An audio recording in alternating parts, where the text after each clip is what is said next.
Hey guys, welcome to another video. In today's video I wanted to talk about armor in Diablo IV. They have made some big and interesting changes in it when compared to its predecessors, so I thought we could have a closer look and get to know this new system. So let's get into it. So, in Diablo IV, your character will have 5 armor slots. Helm, chest, boots, legs, and gloves. Pretty standard, nothing too revolutionary here. But what is interesting is that they have decided to make the various pieces provide different amounts of armor mitigation based on the slot. This was done to make it feel more realistic. So your chest and your legs will provide the most armor, your helm next, then finally your gloves and boots will provide the least.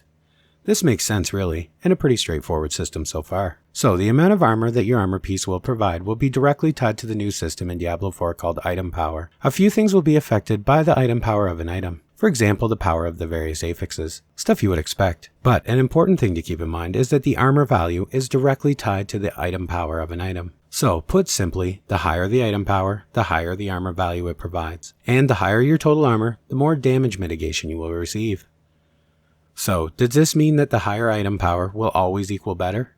No, not exactly. What this means is higher item power will always equal higher physical damage mitigation. But there are other variables for you to consider. First, the affixes on your armor will affect the value it provides your character. But more than that, physical damage is not the only type of damage mitigation we will have to track. We also have to consider elemental damage mitigation, stuff like fire, shadow, frost, because you see, these have a huge impact on the player in Diablo IV. A player with high shadow mitigation, for example, can potentially solo a boss, where an equally geared player with no shadow mitigation will always get one-shotted by this boss. So understanding how this works also will be important. So, there are a ton of ways you can increase your elemental damage mitigation, through the legendary system, skill trees, affixes, and the Paragon system. But also, you do gain some from your armor value. The way it works is simple. Whatever amount of physical damage mitigation you are receiving from your total armor, your total elemental is exactly 50% of that total. So, for example, if you have 60% physical damage mitigation, you will always have 30% elemental damage mitigation. This will again be affected by the world tier you're playing in. You will take a passive non-physical damage mitigation penalty the higher the tier you choose to play in, and it's a large penalty. From 2 to 3, for example, you take a 10% penalty. From 3 to 4, a 40% penalty.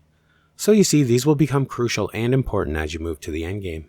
There are multiple ways to acquire damage mitigation, especially in the later stages of Diablo IV's endgame though, but it's important to note that armor damage mitigation is capped at 85%, no matter how much you have. So looking at this chart, you can see what kind of damage reduction you can expect to have at each level based on the expected armor value you should have at that level. The reason it's very low at low level and very high at endgame is simply because of 2 factors. First, fantasy. You're going to be more protected in metal armor at high level than crap leather at low level, right?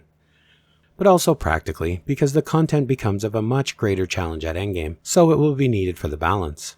However, another way your character level will be impacted by your armor will be in terms of how much damage reduction you receive per point of armor on your character. As you can see from this chart, you receive much more damage reduction per armor at low level than you do at high levels. This is because they wanted to avoid the endgame being stale. They never wanted you to feel like you have enough, and you're done, and forget about your armor completely. They want you to be constantly hunting new and better armor, leaving a ton of room for improvement. Your armor damage reduction will also be impacted by the level of the creature you are fighting. So if we look at this chart, we can see that a player in 2000 armor, so roughly in their mid-30s, fighting against a level 1 creature will have a huge amount of damage reduction provided by their armor, 85%, which is the max of course. But if that same player in that same gear fought against a monster of level 97, well, things will go pretty badly, because the damage reduction that they will receive from their armor will only be 5%. Speaking of armor, another interesting change that they have made to Diablo IV over the previous version is how damage mitigation works with monsters. Previously in Diablo 3 or even Diablo 2, the monsters simply did not have any armor. They just were a big damage soak of hit points. And if they wanted monsters to be stronger or take more time to kill as their level increased, they simply gave them more hit points. Seems easy enough. But this has always caused an issue in Diablo, as well as many other games that use this same system. The issue being, whenever they try to add new content, additional levels, higher difficulties, it's always done by simply increasing the hit points of everything. But what happens at the endgame, by level 100 plus? Well, you end up with creatures with 14 billion hit points. This simply inflates numbers and makes everything just crazy. Calculating the damage of your character, everything. The numbers are just too high. So to counter this, what they have done in Diablo IV is given the monsters armor. What this then does is give them damage mitigation, just like it does the player. This then allows them to tweak content and add more difficult content later without hyperinflating hit points. It also allows you as the player to have a better understanding of your own damage, because the numbers on screen are manageable and easy to see, and make sense of. We are talking in thousands now instead of billions. The armor of the monsters will increase a given amount per level as well as the world tier, but they didn't want this to become an issue of monsters with hyper ramped up armor, and of course no one being able to kill them. So what they have done to counter that is your weapon damage, or penetration. This will ramp up also with each level, and it will always slightly outpace the monster's armor for the given level. So you should never encounter a hard wall, well at least in questing or world content while leveling, because everything there scales with your character of course. Where you will start to notice this will be in dungeons and endgame activities, where you will face creatures of a much higher level and power, which again feeds the cycle of you wanting to increase your powers and make killing them easier, and this will be done through all the systems adding a ton of more replayability to the endgame. Well, I do hope this information has helped you to better understand the armor system in Diablo 4, and as I learn more I will be happy to share it. If you have anything to add that I may have missed, please feel free to leave it in the comments.